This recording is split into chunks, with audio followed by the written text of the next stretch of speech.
In quel circo c'era di tutto.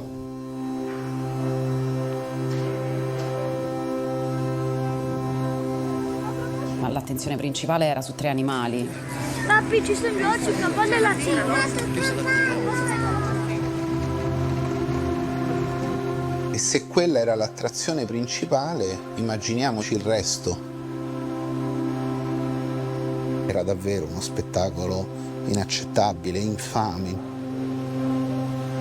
Il tutto funzionava, andava avanti con la paura.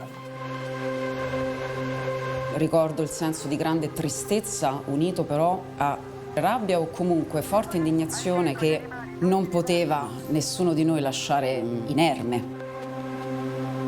Per la prima volta in Italia dovevamo far mettere sotto sequestro un intero circo. Piano con i flash! Questo è il carburante, la spinta, la molla che ci ha portato, sì, sia come volontario singolo che come sede, a fare di tutto per porre fine a questa indecenza.